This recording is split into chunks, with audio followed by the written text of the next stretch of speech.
Kelas 3 merupakan tahap penting dalam membangun fondasi matematika. Pada fase ini, murid mulai mengenal konsep yang lebih kompleks sebagai bekal di tahap berikutnya. Namun kenyataannya, masih banyak murid yang menganggap matematika sebagai sesuatu yang sulit dan kurang menarik, sehingga minat belajar mereka belum tumbuh secara optimal. Di balik ruang kelas yang tampak biasa, tersimpan sebuah tantangan besar dalam pembelajaran matematika. Tidak sedikit murid yang masih ragu, diam, bahkan memilih untuk tidak terlibat. Matematika terasa jauh dari kehidupan mereka, sekedar angka tanpa makna.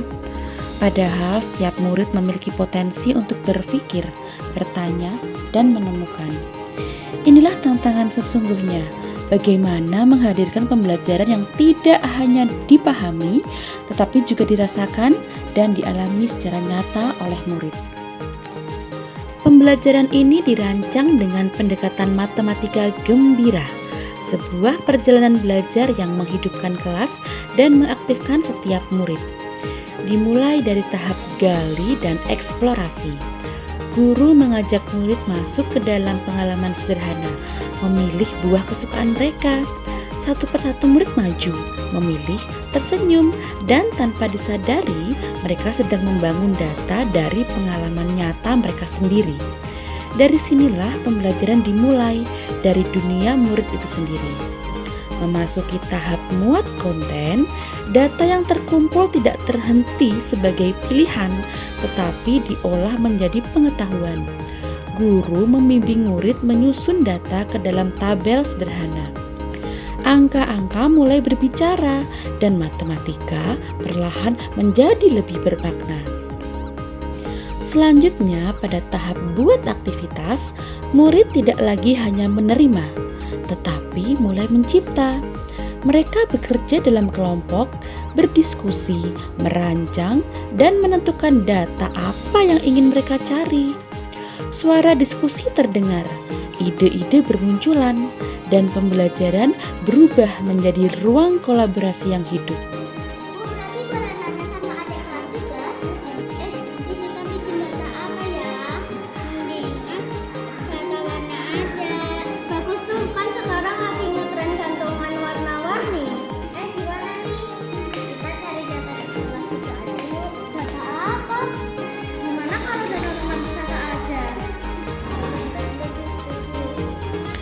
Lalu, pada tahap ikuti pemikiran murid melangkah lebih jauh.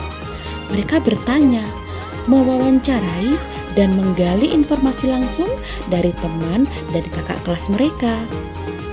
Disinilah keberanian tumbuh, disinilah rasa ingin tahu berkembang. Guru tidak lagi menjadi pusat, tetapi hadir sebagai pendamping, mengikuti alur berpikir murid, dan memberi ruang bagi mereka untuk menemukan. Boleh tanya warna favorit? Oh boleh. Pink. Kalau aku biru.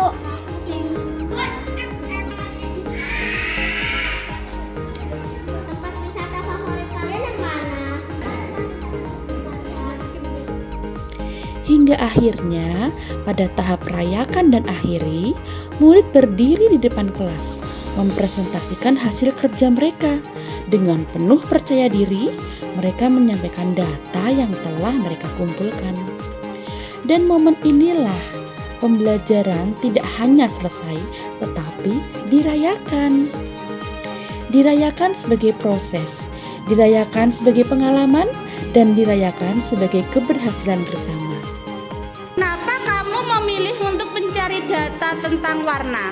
Karena kita akan membuat gantungan warna-warni. Gantungan warna-warni. Kenapa kamu milihnya gantungan warna-warni? Warna yang bagus keren. Pembelajaran ini menjadi pengingat bahwa setiap murid memiliki cara unik untuk belajar dan berkembang. Ketika mereka diberi ruang, diberi kesempatan, dan dipercaya untuk berpikir, maka pembelajaran akan menemukan maknanya. Matematika tidak harus menjadi sesuatu yang menakutkan. Dengan pendekatan yang tepat, matematika justru dapat menjadi jembatan untuk membangun generasi yang kritis, kreatif, dan siap menghadapi masa depan. Karena sejatinya belajar bukan tentang angka semata, tetapi tentang pengalaman yang membentuk cara berpikir murid.